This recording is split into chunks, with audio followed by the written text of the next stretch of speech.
Everyone, I just want to talk about vegans being either a terrorist or an extremist. Like, a terrorist is someone who terrorizes someone else or some life form.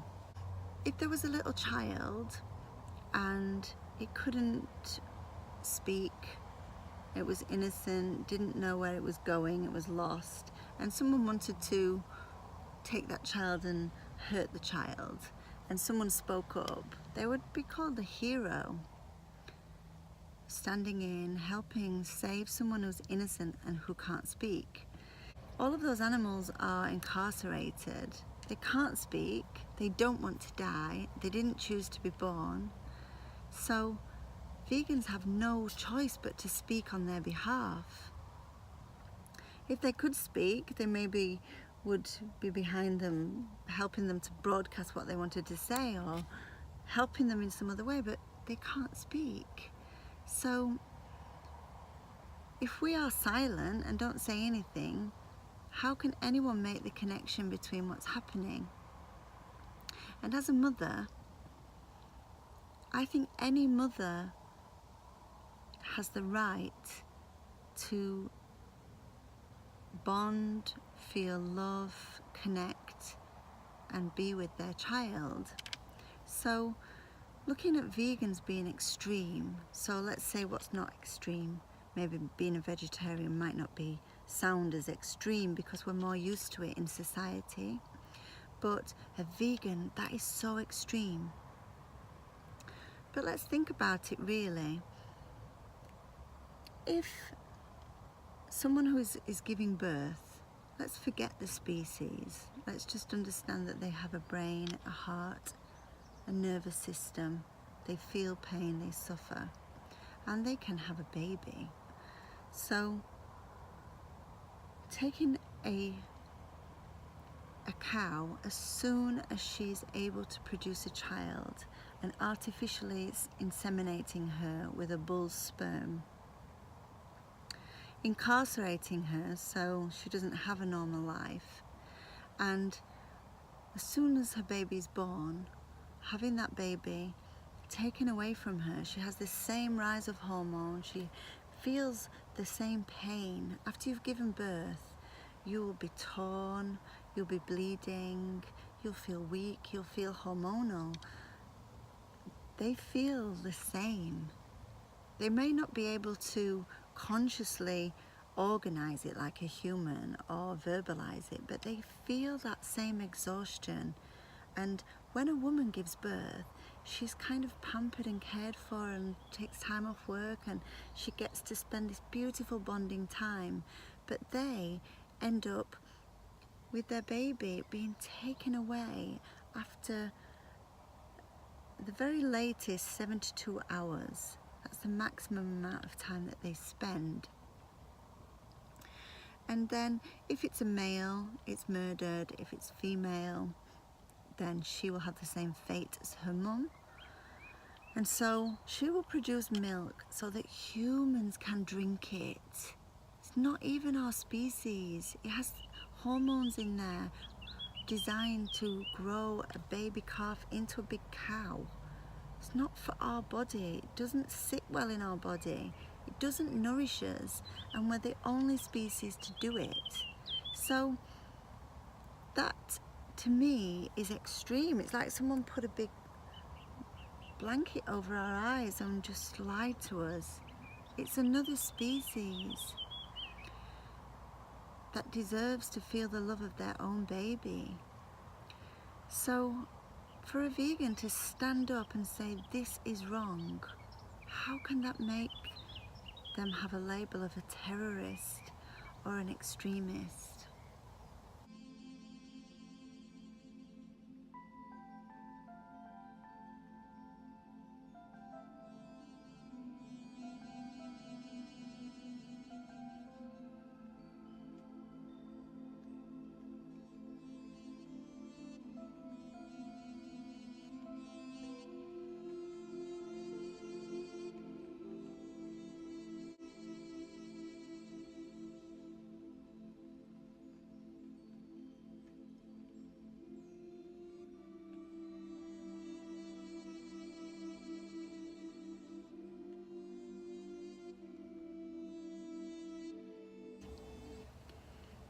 A cow feels as the same bond towards her child. She loves them, she cries when they're taken, they panic, and that young calf never has the experience of a mother's love.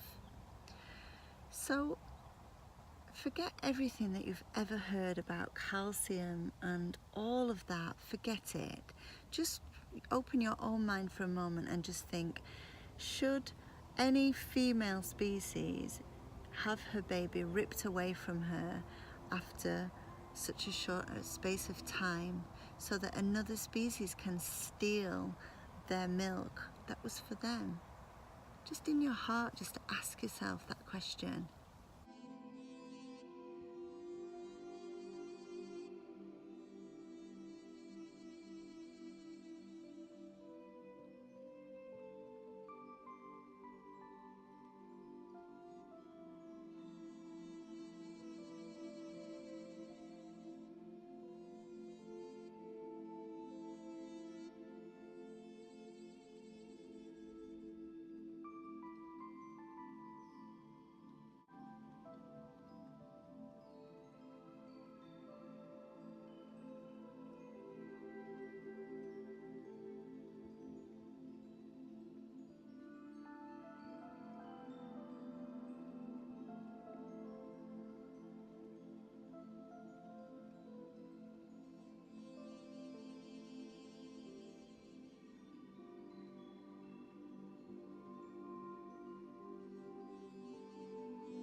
We are the only species who depend on milk after we've weaned it. So why do we need to do that other than from pure desire and for taste? Morally, it's wrong. And if you see a baby calf in a field grazing, still around the mother, that will be because that is a female calf and she will have the same fate as her mother, and they will be impregnated artificially. They will produce a child, have it taken away, they grieve, suffer, mourn, have themselves milked mechanically, then they will be impregnated again and again and again, and the process will continue for around 6 years, when the cow is so exhausted that she will physically collapse. And at that point we slaughter her. We don't even send her to a spa and say, go and get pampering, go and have some thanks for all the suffering and milk that you provided. We just slaughter her, we slit her throat after all of that mourning and then eat her. So the extremities of a vegan to stand up and speak, to say that if this is ramming it down people's throats, then who's going to listen? Who's going to listen to those innocent animals when they can't speak? How else can a vegan educate and share knowledge without speaking up? So I just wanted to share that because I can see how being a vegetarian would seem, oh, that's okay, we accept that, but vegan, oh, that's way too extreme. But is it? What is extreme? What's an extremist? Look at it from your heart. If you're a woman and you've experienced childbirth, you've experienced the milk, the hormones, the sensations, the bonding, the sorrow of your child being poorly, or the absolute dread and horror of having them taken away from you. Just because they can't speak, it doesn't mean they can't feel.